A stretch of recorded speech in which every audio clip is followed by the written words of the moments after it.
అందరికీ నమస్కారం. రాష్ట్ర ప్రజలకి, శ్రేయోభిలాషులకి, ప్రతి ఒక్కళ్ళకి లక్ష్మీ పార్వతి గారు ఆవిడ ఎలా మాట్లాడుతుందో ఒక్కసారి వినే ఉంటారు. మరి విజయమ్మ గారికి పుట్టినరోజు శుభాకాంక్షలు చెప్పడంలో తప్పేముంది? మరి ఆవిడ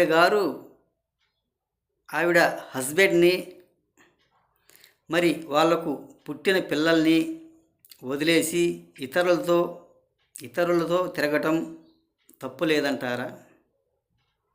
ఆవిడ చేసింది మంచి పద్ధతేనా? ఒక్కసారి చెప్పండి రాష్ట్ర ప్రజలు. అది ఎంతవరకు మంచిది? ఇతరులతో తిరగటం, ఇతరులతో పిల్లల కంటం అది మంచిదంటారా? మరి వాళ్ళ ఆస్తులకు, పంపకాలకు ఈ బాబు గారికి ఎటువంటి సంబంధం ఉంది? వాళ్ళు ఏదో ఆస్తుల గొడవల మీద వాటాలు పంచుకోక ఆ గొడవల మీద వాళ్ళు వేరే విధంగా విడిపోయారు. అది ప్రతి ఒక్కళ్ళకు రాష్ట్ర ప్రజలకు తెలిసిందే కదా. ఈరోజు ఇలా బాబు గారి మీద వేయటం ఎంతవరకు మంచిది? ఒక్కసారి చెప్పండి. మరి ఇటువంటి వాళ్ళను ఈ వైఎస్ఆర్సీ పార్టీలో కూడబెట్టుకొని ఎలా ఊరేగుతారో ఒక్కసారి చెప్పండి వైఎస్ జగన్మోహన్ రెడ్డి గారు. ఇలాంటి వారిని కంట్రోల్ చేసుకోకపోతే చాలా నష్టపోతారు. ఇప్పటికే చాలా నష్టపోయారు. ఆయనే నష్టం చేసుకున్నారు. వాళ్ళ ఎమ్మెల్యేలు నష్టం పరిచారు.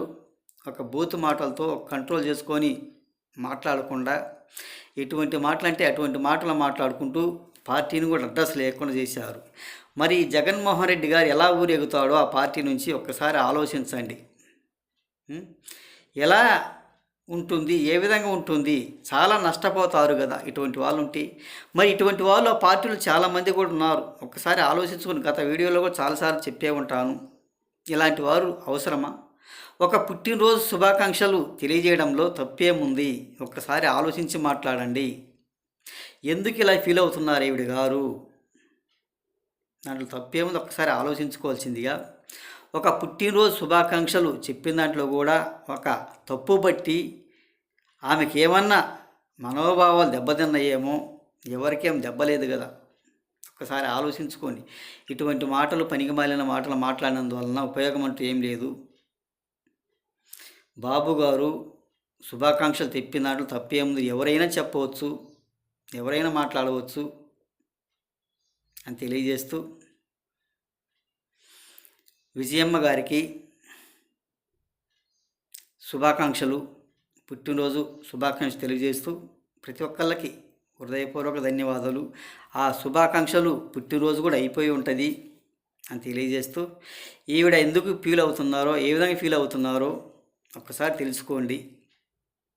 ఆ శుభాకాంక్షలు చెప్పడం తప్పేం లేదు అని తెలియజేస్తూ ప్రతి ఒక్కళ్ళకి హృదయపూర్వక ధన్యవాదాలు.